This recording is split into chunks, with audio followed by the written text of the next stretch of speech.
मुंबई में नए तालीमी इदारे नीता मुकेश अंबानी जूनियर स्कूल का आगाज किया गया। नीता मुकेश अंबानी जूनियर स्कूल का आगाज स्कूल की बानी और चेयरपर्सन नीता अंबानी की सालगिरह के मौके पर किया गया है। ये तालीमी इदारा बांद्रा कुर्ला कॉम्प्लेक्स में बनाया गया है और इफ्तिताही तकरीब के मौके पर रिलायंस ग्रुप के चेयरमैन मुकेश अंबानी भी मौजूद रहे। और इस मौके पर नीता अंबानी ने कहा कि हम मुस्तकबिल की तरफ देख रहे हैं क्योंकि नई नस्ल पूरी कुव्वत के साथ क़यादत करेगी।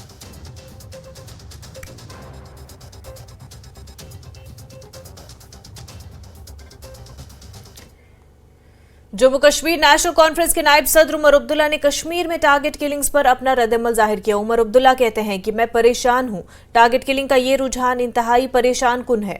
उमर कहते हैं कि हम इन हमलों की मजम्मत करते हैं, लेकिन हुकूमत से एक ही गुजारिश है कि वो ये क्यों दावा कर रहे हैं कि हालात मामूल पर है। उमर ने कहा कि हम सब जानते हैं कि वादी में हालात ठीक नहीं है, हुकूमत अवाम को गुमराह कर रही है। काश ये टारगेटेड अटैक्स रुक जाते हैं, लेकिन इन टारगेटेड अटैक्स का एक तो हमें बेहद अफसोस है, मजम्मत भी करते हैं, साथ साथ हुकूमत से गुजारिश है कि कम से कम सच बोलें। बार बार हम उनसे बयान सुनते हैं कि हालात अब नॉर्मल हो गए हैं, हालात में बहुत बेहतरी आई है, बिल्कुल सुधार आया है। और जब कभी हुकूमत की तरफ से बयान आते हैं तो हमें ये टारगेटेड अटैक्स देखने को मिलते हैं। कभी पुलिस को निशाना बनाया जाता है, कभी सिविलियंस को। हालात नॉर्मल है नहीं, ये हम सब जानते हैं। हुकूमत लोगों को इन हालात के बारे में गुमराह करने की कोशिश क्यों कर रही है, इसका जवाब सिर्फ हमारे हुक्मरान दे सकते हैं। पीपल्स डेमोक्रेटिक पार्टी के तर्जुमान सुहेल बुखारी ने अपोजिशन लीडरों पर मुबैना निगरानी को परेशान कुन करार दिया।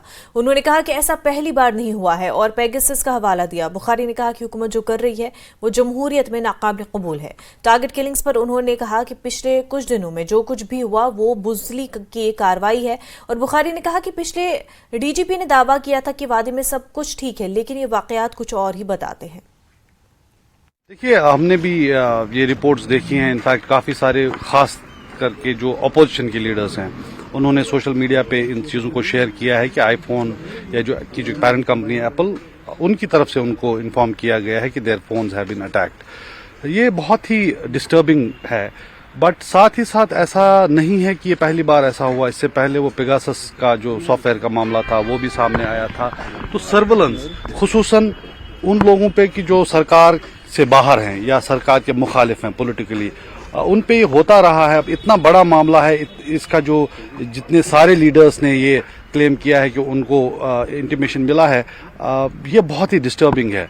साथ ही मैं ये भी कहना चाहूँगा कि ये जो डेवलपमेंट है, आप इमेजिन कीजिए कि कोई और सरकार होती और ये हो गया होता